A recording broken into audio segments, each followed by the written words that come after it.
Hi, this is Curtis from JJF Numismatics. We get a lot of questions about how to take coins that are dirty and encrusted Roman bronze coins, such as these, and clean them into nicely restored coins, such as these. A lot of people write to us wondering, do we soak them in distilled water? Do we use olive oil? Do we use toothbrushes? Brass brushes? What about, do we use a rotary tool, a Dremel? That kind of thing. And I'd actually like to talk about something that's rarely discussed, but possibly the most important part of cleaning coins, in our opinion, which is the preparation phase. So let's say you've received your box of coins in the mail, and you take them out, and you get something like this, a bag of dirty Roman bronze coins. Here's a second bag. Now, what we do once we've gotten a couple bags like this, I want to emphasize three things that we do. First is to spend time examining each coin individually, trying to determine how best to restore the coin while doing the least amount of damage. Now, this depends in large part on qualities of the coin's surface, which are a product of history, geology, and what's been done to the coin by the people who handled it before you. The second point that I want to emphasize is that many coins, although not all coins, need to be soaked.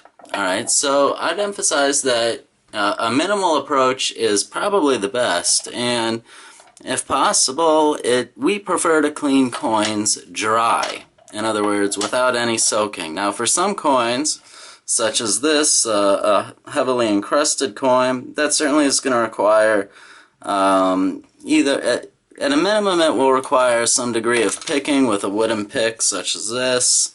We can try to pick off some of the edges, but more likely it's going to require a degree of, you can see that the crust is coming off. More than likely it'll require some amount of soaking, not just picking and brushing. Although, as you can see, we've already made some progress with a pick and a toothbrush with its bristles cut down to make it rather tougher. Another tool that we use that's not often discussed is a very soft watercolor brush, also trimmed down. I'll come back to this in a moment. The final point that I want to emphasize is that not all coins necessarily need to be cleaned. Just because they're uncleaned doesn't mean they need it. So let me show you some of these coins, which are coins found in the Middle East. These are often referred to as desert patina coins, and this is pretty much how these coins are found. From the appearance, most of the details are still quite visible, and coins like these, we would say it's probably best just to leave them alone. Just because they're unclean doesn't mean they need it. Some of them do. Here's a small quadrants where the desert sand is a little bit uneven, and we might want to take a brush and try to even out the sandy surfaces a little bit. But even there, just minimal cleaning will probably do the trick in this case. So we take coins like these and look at them. Here are three large Roman bronze coins.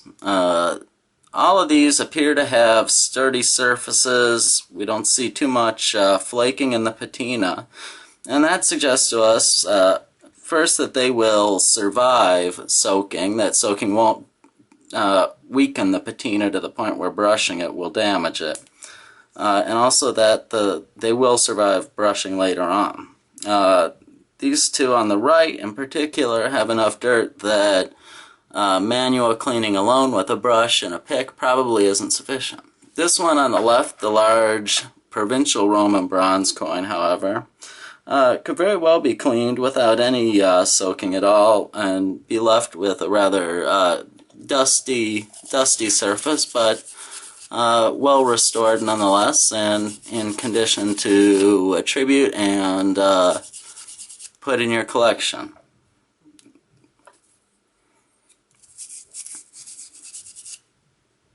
Now, some people may prefer a little bit cleaner appearance, but for us, this is quite attractive, and many collectors feel the same. So we might leave it just like that. Other coins, take this one for example. If you look closely, you can see that there are flakes that have come off of the silvered surface. So the patina and the surface on this coin are rather weak, and this probably would not survive very heavy brushing. It might survive soaking in distilled water, which could bring out the silvered appearance, but in this case, there's a high probability that cleaning would do more harm than good. Certain coins, such as this one here, you can see if you look around the perimeter that it's got flakes of surface missing. Flakes of the patina are already deteriorating. So if we were to soak this coin and then brush it heavily, all these nice details would disappear. And this is a nice historical piece with a lot of meaning and value and interest to collectors. And so we don't want to damage it by soaking. And as you can see, there are little puffs of dust that come off as we brush it, but we don't want to risk doing more damage by putting it into olive oil and weakening the surface. Okay. Now, as I said, some coins just don't need to be cleaned at all. This is how this coin came out. It's not a great coin, but again, it is a piece of 1700-year-old history that deserves to be treated with respect and care. So even though it's probably only worth a couple dollars, we will try to just treat it with a good deal of care. Maybe brush it a little bit and set it aside as being cleaned along with our large provincial coin. Some coins, such as this one, here's another one, another coin showing the she-wolf and twins, which has, if you look closely, pretty considerable degradation to the surface. The patina has been corroded away in a lot of places, but nonetheless, it's a coin that we feel, is worth preserving in the best condition possible. So for this kind of coin, we'll just try to lightly brush it with the watercolor brush, which does help to smooth out the surface and remove some of the surface dirt covering parts of the legend and details. Where a toothbrush might be too much, we certainly wouldn't want to soak this coin and risk doing further damage. Another one in very similar condition. This one certainly it's a nice Valentinian coin. It would be most certainly damaged if we soaked it. So we would just simply try to brush off as much of the sand as possible. It might be able to stand brushing with a toothbrush, or possibly some parts of the coin could withstand brushing with a silver bristle brush or a fiber pen.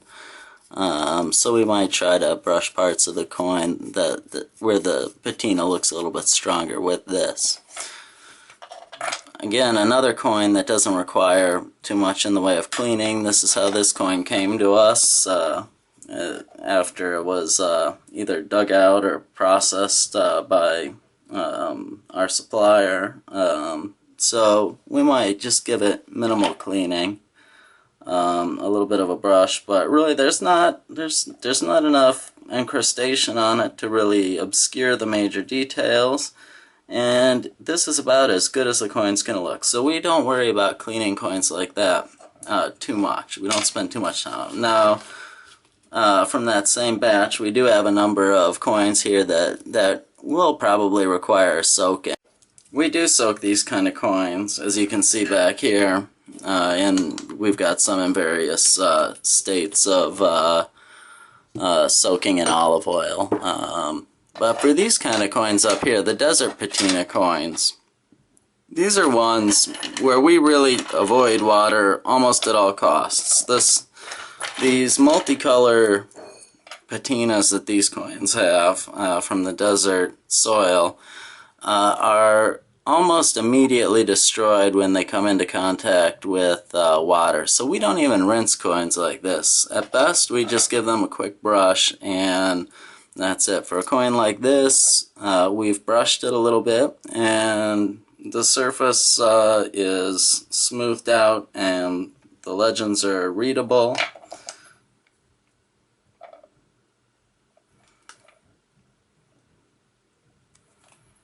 So this kind of a coin we're going to leave alone, as you can see.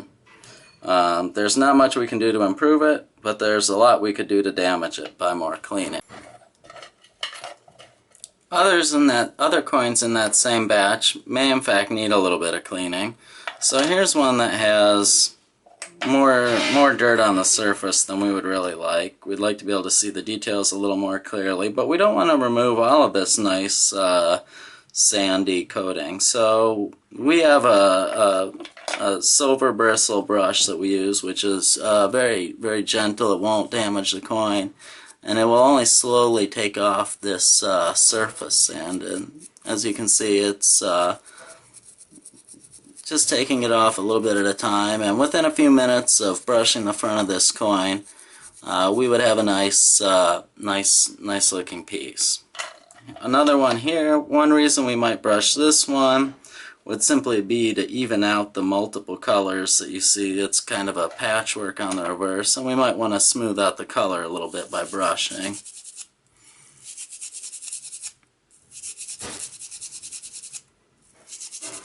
And if that doesn't smooth out, we might consider that coin a candidate for soaking. But first we're going to try to clean it dry the best we can. And as it is right now, it looks pretty good. So just to reiterate those points, the three things that we feel are important when preparing your coins to clean them is to consider that each one has its own individual qualities of encrustation, patina, quality of the flan, which should determine the course of treatment you provide. If you consider these sort of as patients and you're a physician and the idea is to do no harm, each one should be treated individually and have its own treatment plan based on its conditions. The second point is to be as minimalist as possible in cleaning. This is important because if you just jump right in and dump all your coins in water or rinse them immediately when you get them without looking first, some of them will be damaged slightly. At least the surface patina is likely to be weakened on certain coins. Maybe not the best coins, but coins that are worth preserving if possible, nonetheless. And finally, recognize that not all of them need much cleaning at all. This one here is a good example to close with. This is a coin that more or less came out of the ground looking just like this, and there's not much that can be done to improve it. So not all of them need cleaning, and a minimal approach will often result in much nicer coins and a presentable collection in the end. And finally, we would just emphasize that even if you do have all of these nice handy tools at your disposal and the coins come to you uncleaned, that doesn't mean that they necessarily need cleaning. Many of them are better off left alone. So for the ones that need it, good luck with the cleaning, but we hope that you find this helpful and that the minimalist approach to cleaning coins and preparing coins individually ahead of time will help you achieve better results. Good luck!